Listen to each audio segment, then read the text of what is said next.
আসসালামু আলাইকুম। আজকে আপনাদের রান্না করে দেখাবো তেলাপিয়া মাছের কাঁকড় আলুর ঝোল রেসিপি। প্রথমে হলুদ গুঁড়া, লবণ দিয়ে তেলাপিয়া মাছটা মেখে রাখবো। একটা কড়াইতে তেল গরম দিয়ে মাছগুলো ভালো করে ভেজে নেব।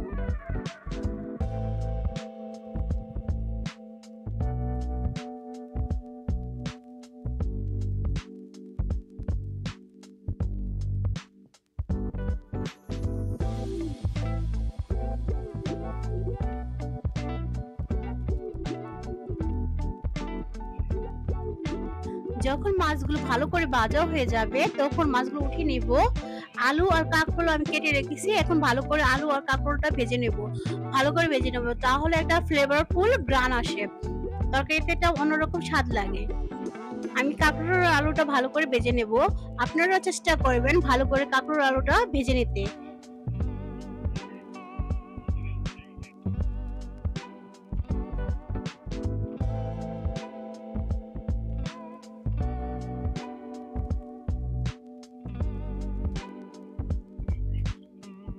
যখন মাছগুলো ভালো করে ভাজা হয়ে যাবে আমি অন্য একটি পাত্রে নামিয়ে নেব।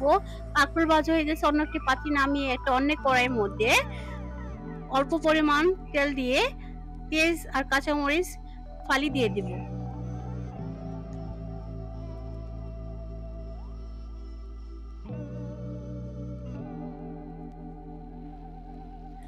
ভালো করে যখন পেঁয়াজটা কাঁচামরিচটা ভাজা হয়ে যাবে আমি এর মধ্যে লবণ দিয়ে দিব।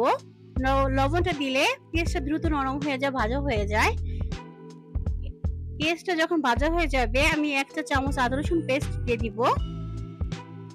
আদা রসুন পেস্টটা দিয়ে ভালো করে ভেজে নেব কাঁচা ফ্লেভারটা যাওয়ার জন্য।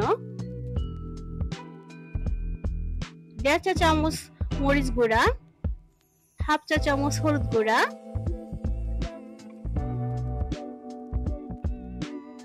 1/2 টেবিল চামচ ধনে গুঁড়া, 1/2 টেবিল চামচ জিরা বাটা দিয়ে দিব। দিয়ে ভালো করে অল্প একটু পানি দিয়ে মশলাটা ভালো করে কষিয়ে নিব।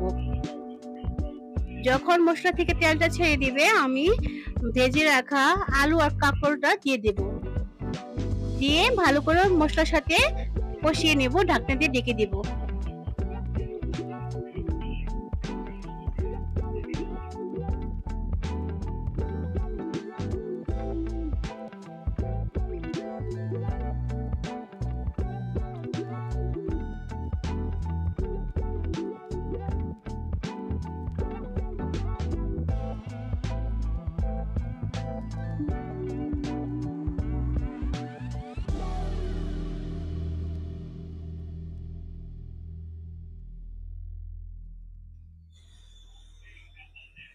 যখন কাঁকরোল আলু কষানো ভালো করে হয়ে যাবে আমি ঝোলের জন্য পানি দিয়ে দিব। আমি 2 কাপ পরিমাণ পানি দিয়ে দিছি। পানিটা দেওয়ার সাথে সাথে আমি মাছটা দিয়ে দিব।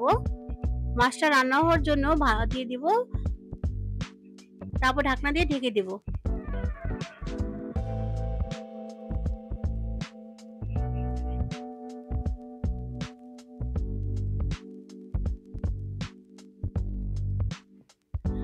ঢাকনাটা তুলে এখন দেখে নেব মাছটা রান্না হয়ে গেছে কিনা, আলুটা সিদ্ধ হয়েছে কিনা। হ্যাঁ, আমার আলু রান্না সব ঠিক আছে, রান্না হয়ে গেছে। এখন আমি ধনে পাতা দিয়ে রান্নাটা পরিবেশন করে নেব। ধন্যবাদ আপনাদের আমার ভিডিওটা দেখার জন্য। যদি ভালো লাগে আমাকে একটা লাইক, কমেন্ট, একটা সাবস্ক্রাইব করে দিবেন।